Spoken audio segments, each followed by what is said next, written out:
pregunta, hoy con dos invitados internacionales, Daniel Coronel, presidente de Noticias de Univisión, y Ramiro Bejarano, columnista del Espectador y abogado litigante. Bienvenidos. Hablemos del tema Colombia. El viernes se cumplió un mes de paro y nada que la cosa se calma. En algunos lugares ha menguado la cosa, pero en otros se ha exacerbado. ¿Para dónde va eso? ¿Cuál es el balance a hoy? Dale, Daniel. No, pues digamos, Colombia está sumida en una situación muy de incertidumbre muy grande. El gobierno se ve absolutamente desbordado por la situación y ha llegado un poco retrasado al tema, ha sido indolente frente a las peticiones y al sufrimiento de la gente y además nombró inicialmente un interlocutor que nadie sabía, pero era un funcionario ya renunciado, o sea, ya estaba de salida y lo nombran en el encargo más importante del gobierno, como es la negociación del cese de este paro. Entonces, pues todos los errores por ese lado. Por otro lado, el Comité Nacional de Paro representa a unos sindicatos y a unos grupos de jóvenes, pero tampoco tiene la representación integral de quienes están en las calles. Entonces, tenemos una situación en donde los interlocutores no tienen la representación cabal del tema. Es decir, uno siente que el presidente Duque y su gobierno no están en el control total del poder político en Colombia. Y por otro lado, el Comité Nacional de Paro pues no representa al 100% de las personas que están en la negociación. Y así con interlocutores que no tienen plena representatividad de un lado y del otro, pues probablemente no vamos a tener una solución pronto. Han salido tres ministros, la canciller, el ministro de Hacienda y el de Cultura. Por otro lado, cabe recordar cómo empezó todo este problema y fue por el intento de una reforma tributaria cuando el gobierno no ha hecho contención del gasto como ha debido en pandemia. Mire, yo creo que la situación que se está presentando va a ser de mucha gravedad, porque si bien el gobierno arrancó con una reforma tributaria que tuvo que retirar cuando empezó el paro, y la gente, el gobierno creyó que retirada la reforma tributaria, las marchas iban a cesar. Por el contrario, han continuado. El gobierno va a presentar una nueva reforma tributaria, es lo que ya se oye, en la que no va a tocar a los ricos. Lo que pretende el gobierno con esa reforma tributaria es recoger 15 billones de pesos para pagar el gasto social inmediato, pero va a resolver esto vendiendo unos activos importantes que tiene el Estado, partes de unas empresas muy jugosas. Pero lo que también se ve muy complicado, que es que esos cambios de ministros que ha tenido el régimen tampoco ha mejorado la situación. Para mí, yo creo que el tiempo del gobierno de Iván Duque terminó. A él le faltan 14 meses de estar en la Casa de Nariño, pero su gobierno ya quedó atado irremediablemente a esta situación.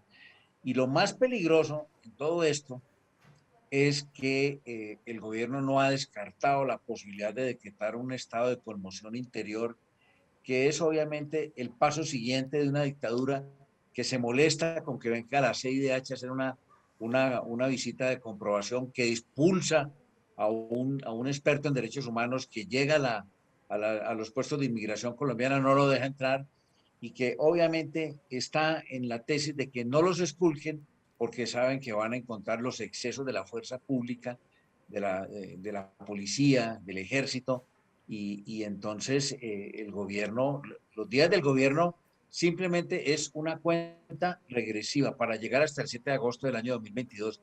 Pero de aquí a allá, el doctor Duque no va a tener sino que defenderse. Y yo veo que eso coincide un poco con que Duque está interesado, eso explica esos videos que ha sacado últimamente, unos videos que ha sacado en inglés para distribuirlos en diferentes sedes diplomáticas. Lo que está buscando Duque, perdón, es tratar de mejorar su imagen, y comete un error gigantesco. Hasta el último día de su vida va a tener que responder y va a tener que vivir preocupado por los muertos que se han producido en estas marchas, por los heridos e increíble, por los desaparecidos. Sí, Ese es se el habla panorama. mucho de los muertos, se habla mucho de los heridos, de hecho más muertos policías que civiles, pero muy poco se habla de los desaparecidos. Claro, porque el No, gobierno, hay muchos más civiles muertos que policías. O sea, a este momento hay denuncias de 64 personas muertas, solo 2 son policías, 29 ya están verificados y digamos, el tema está en que no hay independencia judicial en Colombia. Es muy difícil que esas investigaciones en manos de la Fiscalía General de la Nación, que maneja un compañero de universidad del presidente, vayan a llegar a buen término. Digamos, toda esta situación se vio exacerbada porque estas protestas, como tú bien dices, Flor, arrancaron en esta etapa a raíz de una reforma tributaria, pero esto venía del 2019.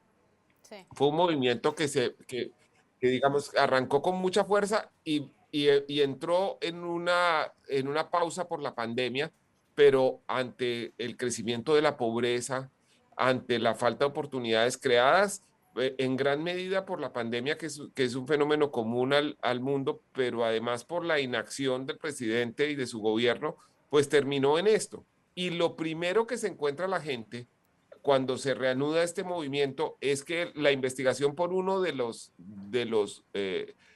homicidios producidos durante estas protestas en el año 2019, el de un joven de 18 años llamado Dylan Cruz, es evaluado por la fiscalía determinando que lo que pasó fue que el muchacho se le atravesó al disparo, Sí. que el disparo inocente del policía no tenía el propósito de matarlo, sino que este hombre se atravesó para alcanzar el disparo. Entonces, imagínense ante esa presentación que hace un organismo judicial como el Cuerpo Técnico de Investigaciones de la Fiscalía ante la Justicia Penal Militar, ¿qué esperanza hay de que se haga justicia? Eso para no hablar de la impunidad en los niveles más altos y que involucran al jefe y mentor político del mismo presidente de la República. Sí, no son más muertos policías que civiles, son más heridos, según Claudia López, la alcaldesa de Bogotá, que habla de 369 uniformados agredidos y 361 civiles heridos. Yo tengo una pregunta, Daniel, y es ¿por qué el gobierno no aceptó que la CIDH fuera inmediatamente? ¿Por qué expulsan a Desbois? ¿Y qué significado tiene eso en materia de políticas de derechos humanos? No, es la peor reacción que podían tener porque el gobierno terminó igualándose por la vía del rechazo al escrutinio internacional al régimen de Maduro, a las dictaduras más oprobiosas que ha vivido el continente y resulta que el que nada debe, nada teme. La Corte Interamericana de Derechos Humanos y la Comisión Interamericana de Derechos Humanos son organismos respetables que se derivan de acuerdos internacionales de los cuales Colombia es firmante y se debió abrir esto al escrutinio inmediatamente. Pero El dice Marta papel, Lucía Ramírez que la malinterpretamos y que quién dijo que no tenían que venir, que quién les dijo que no, que podían ser bienvenidos mañana si querían. no, es ah, que yo creo que allí lo que pasó es que ella, cuando se fue para Washington anteayer, dio unas declaraciones tanto aquí como allá diciendo que no, que todavía no podía venir la CIDH, sino hasta que los organismos judiciales en Colombia terminaran sus investigaciones. Y yo me imagino, esta es suposición mía, que cuando llegó allá a Washington y se reunió con todas las personas que se han reunido, le dieron decir, no sea bruta, que es que la CIDH no va en calidad de juez a ningún país. La CIDH va a ayudar a los países que tienen crisis de derechos humanos. Y entonces por eso anoche salió a decir, no, si quieren venir, que vengan ya. Eso lo que muestra es que el gobierno no sabe qué papel cumple la CIDH y lo que dice Daniel. ¿Cómo será el rabo de paja que tienen que en vez de dejar que los vengan a ayudar, decidieron darle un portazo a la CIDH y a Desbois? Sí, sí. Vamos sí, a un cambio. en general, este gobierno del presidente para abajo entiende mucho más fácil cuando le explican en inglés. Sí, y se vio en la autoentrevista de Duque. Vamos a un cambio, ya volvemos y seguimos ahondando en este tema tan importante para la región. No se vayan.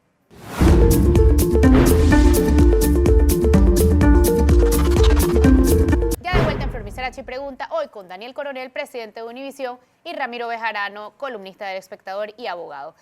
El gobierno de Duque va a terminar optando por decisiones de fuerza, como por ejemplo decretar el estado de conmoción interior y que siga incrementándose la política de agresión contra la ciudadanía, o qué creen ustedes que va a pasar. Y segundo, ¿cuál ven ustedes como la salida a este conflicto? Claro que eso va a pasar, Flor, y yo creo que son varias las voces de personas que apoyan al gobierno que ya le empezaron a pedir públicamente que tome mano fuerte. El, el jefe del Cambio Radical, que en principio había dicho que no estaba con el gobierno, ya se volteó porque le dieron 4 ministerios y entonces ya estaba diciendo en una última columna el domingo pasado que había que decretar la conmoción interior. Ellos van a terminar en eso. Ayer, por ejemplo, yo hablaba con un senador de los que fue a Palacio en esa comisión de la esperanza, en esa coalición de la esperanza, y me comentó un detalle que me parece muy significativo. Le dijeron que no fuera a decretar a Duque el estado de conmoción interior. Él dijo, no, yo no tengo pensado eso, pero les agregó, pero esa opción está en la Constitución. Como quien dice, por ahora no, pero después sí. En eso va a terminar. Y obviamente porque ellos no están pensando en resolver el problema del hambre y la miseria, sino en las elecciones que se vienen el próximo año. Por eso van a hacer esta reforma tributaria que van a terminar haciendo para recoger una plata y recoger un dinero que lo puedan utilizar en el tiempo de elecciones. Ellos están pensando en no perder el poder. Y la conmoción interior les garantiza en las fuerzas de derecha que una represión efectiva va a ganar el fervor popular. Daniel, ¿cuál es el papel que ha jugado Uribe en todo esto? Bueno, primero, él trató de hacer un juego en el cual es maestro, que es hacerse oposición a él mismo. Después de que el presidente Duque, que llegó al poder por designación de él, y el ministro de Hacienda, que Alberto Carrasquilla, que es un hombre de él, que había sido ministro de Hacienda del primer gobierno, presenta una reforma tributaria que a todas luces resulta oprobiosa para la mayoría de los colombianos y especialmente para los más pobres. Él dice, no, es que hay que corregir la reforma tributaria, y todo estaba hecho para que él se presentara como el hombre que le iba a suavizar, mientras que los otros actuaban mal, y él cosechara políticamente incluso de lo que iba a quedar de reforma. Pero pues digamos, el truco no funcionó, la reforma se cayó, el ministro se cayó, y eso no ha sido suficiente para acallar y aplacar la inconformidad de la gente, porque pues son muchos temas de inequidad que arrancaron, como te digo, en el 2019 a raíz de otra reforma tributaria, una reforma tributaria que se hizo para darle exenciones a las grandes corporaciones, mientras que gravaba a los trabajadores y a la clase media. El peso terrible de esos tributos durante la pandemia, pues llevó a que mucha gente se empobreciera. Colombia, de acuerdo con las cifras del mismo gobierno, que obviamente pues, son las que existen como referencia, tiene el 42% de su población viviendo por debajo de la línea de pobreza. Sí. Estos son niveles pues, de alarma general, serían preocupantes en cualquier país del mundo, y yo debo decir, esto no es 100% achacable al gobierno del presidente Duque. Muchas cosas son consecuencia de la pandemia, pero lo cierto es que el gobierno no ha sido proactivo tratando de combatir las causas de esa pobreza y tratando de apoyar a la gente. Se ha hecho muy poco, no con relación a países del primer mundo. Nadie puede esperar una inversión de estímulos a la economía como la que se hace en Estados Unidos, pero países de la subregión con economías parecidas en tamaño a las de Colombia han hecho mucho más para invertir en el sostenimiento de la clase media, en mantener en marcha el aparato productivo, en ayudar a la pequeña y mediana empresa. Aquí no. Aquí todas las decisiones se han tomado más bien para proteger a las grandes corporaciones y a la banca, y eso resulta casi que una oprobio social para la gente en estas circunstancias. En la entrevista de Duque, la autoentrevista, él culpa a Petro de estar detrás de las protestas. ¿Hay una campaña del gobierno contra los críticos, primero? Y dos, ¿ven a ustedes a Petro detrás de las protestas? No hay duda que sí hay una campaña del gobierno de desprestigio, de desinformación. Al gobierno le irrita la crítica, y yo he sabido, por ejemplo, que algunos emisarios del gobierno se acercan a varios medios de comunicación a quejarse de las columnas de un crítico o algún artículo. De manera que esa es una política constante que ha ejercido siempre el uribismo. Cuando Uribe fue presidente pasó lo mismo y ahora está sucediendo lo mismo. Ahora, que Petro esté detrás de las marchas, yo no creo, por dos razones. La primera, porque el propio Petro, cuando se produjo el retiro de la reforma tributaria con la que este gobierno alborotó el avispero, Petro salió al país y les dijo a los marchantes, ya lograron su objetivo, que era tumbar la reforma tributaria, terminen el paro. Y la gente no hizo caso, la gente siguió. Si Petro hubiera sido el dueño de esas protestas, le habrían hecho caso y entonces habría terminado todo. Pero no, pero además el otro factor por el cual yo creo que Petro no está detrás de todo eso es que el gobierno no ha entendido que los que están marchando no son solamente las centrales obreras, son miles, millones de jóvenes universitarios que están padeciendo hambre, miseria, que no tienen trabajo. Esa es la gente que está en las calles. Y por eso es que las marchas han sido festivas, llenas de tambores y de bailes y cosas, y porque no han sido todos actos vandálicos, ¿no? Eso significa que obviamente ese paro, esa conflagración nacional, yo creo que no le pertenece a nadie. Por eso es el problema para solucionarlo, porque el gobierno no lo ha entendido y no ha querido buscar una intermediación con esos jóvenes. Esos son los jóvenes que están allí. Pero sigue Petro en la palestra porque en marzo tienen las elecciones del Congreso y en mayo, en un año, tienen la primera vuelta presidencial. ¿Cómo se ve el panorama hoy y cómo pintaría Petro en esas elecciones? Bueno, hay varias cosas. Primero, yo estoy 100% de acuerdo con el doctor Bejarano cuando apunta que lo que hay ahí es un movimiento juvenil de múltiples orígenes y un poco sin un comando claro, pero lo que se está manifestando en eso es la falta de oportunidades. Es el empobrecimiento de la clase media y la miserabilización de los que ya eran pobres. Entonces, antes existía cierta esperanza de movilidad social entre una familia que pudiera mandar a su hijo o a su hija a estudiar y que eso pues iba a ayudar a la familia completa a salir de la pobreza y todo. Ahora, los últimos estudios indican que para moverse de una clase social a otra pueden pasar hasta 6 generaciones en Colombia. Es una cosa terrible porque son los niveles pues, de movilidad social del feudalismo, no del capitalismo. Es un espanto eso, lo que significa como esperanza para el país y para los jóvenes. El desempleo entre los jóvenes es mayor que el de la población general.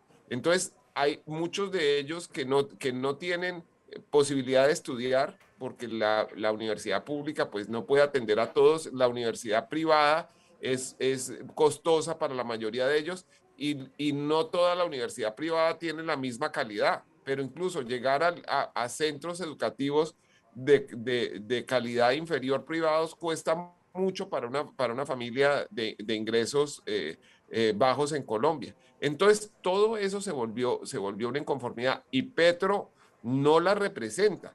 Pero lo que está sucediendo en este momento es que en el afán de buscar identificar un enemigo y de además decir que esto es la marcha progresiva hacia la venezolanización de Colombia, están tratando de asustar con el coco que significa Gustavo Petro. A mí me parece que en líneas generales, Petro, por quien yo no he votado, no voté como para la presidencia en la pasada elección, y yo pensaría que Colombia debe tener más opciones que Petro y el que diga Uribe. Yo creo que en esta ocasión Petro ha actuado razonablemente y ha sido una persona que ha estado diciendo cosas importantes que merecerían ser escuchadas durante el paro. No lo veo como un agitador ni como un exacerbador de la violencia y del vandalismo como han querido pintarlo. De eso no hay ninguna evidencia. Y tengo pues que constatarlo invocando solo el papel de reportero. Él es una persona que no ha hecho ningún llamado que se pueda interpretar como una invitación a que se presenten actos violentos. Vamos a otro cambio y ya volvemos. Esto es Flor Mistrachi Pregunta, hoy con Daniel Coronel y Ramiro Bejarano. No se vayan.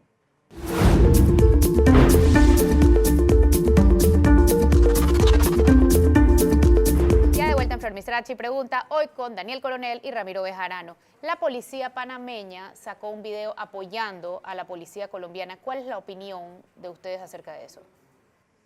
Pues ese es un gesto, por lo menos, más que imprudente, inamistoso y torpe, porque recuerda esa coalición que hubo en el cono sur del continente, cuando la famosa AAA, que era un grupo de militares aliados en todos los países para reprimir todos los derechos humanos. Esa intervención del policía de Panamá es una vergüenza, eso no es ninguna solidaridad, es simplemente un llamado a transgredir la ley, esa solidaridad en función del cuerpo policial es un equívoco gigantesco. Por el contrario, un policía que quiera su institución, que entienda el valor histórico de lo que es un organismo civil armado como es la policía, debería haber aprendido de esta situación y exhortar a que la fuerza pública y la policía jamás se involucren en actos contra la población civil. Uh-huh. Debo decir también que la historia de la policía colombiana es totalmente sui generis y probablemente diferente a la de cualquier policía del mundo. Quizás el comisionado Gabriel Medina, cuando estaba expresando esto, no conoce bien la historia. La policía colombiana ha tenido un historial muy largo y muy brillante de lucha contra el delito. Muchas cosas bien hechas se le deben a la policía colombiana, pero el hecho de que Colombia haya tenido que vivir tantos años en el flagelo bajo el flagelo de la guerra contra el narcotráfico, que además fue el combustible tanto para la guerrilla como para los paramilitares, terminó militarizando la policía. La policía colombiana es un ejército que tiene mayor pie de fuerza que el resto de que las fuerzas militares en sí mismo, que tiene cuerpos de aviación, de marina, y todo eso, digamos, la ha hecho un poco inhábil para interpretar la coyuntura de manejar el orden público civil, la ha militarizado y por eso hay que revisarla y reformarla, porque la estructura actual de la policía corresponde a otro momento histórico de Colombia. Y por último, antes de cerrar, esta fue una semana complicada en Panamá por el tema Odebrecht. ¿Cuál es la relación de Ricardo Martinelli, de sus hijos, con Odebrecht, con Uribe y los hijos de Uribe? Pues eso está en los anaqueles de varios medios de comunicación, pero sobre todo está en los anaqueles de la Fiscalía General de la Nación aquí en Colombia, durmiendo el sueño de los injustos. Aquí no se ha querido investigar a fondo eso. Lo de Odebrecht no ha llegado hasta su punto culminante, entre otras cosas porque el fiscal de la época, el doctor Néstor Humberto Martínez, nunca pudo explicar satisfactoriamente si tenía o no conflictos de interés. Yo creo que con esa noticia que se ha sabido de que al hijo de Martinelli lo extraditaron de Panamá a los Estados Unidos. De Guatemala. De Guatemala, perdón, a Estados Unidos, debe haber varios desvelados, varios que están preocupados, no solamente el doctor Martinelli y sus hijos, sino acá en Colombia. Acá en Colombia debe haber varios desvelados y preocupados de que ese muchacho que se han llevado para los Estados Unidos termine abriendo la boca.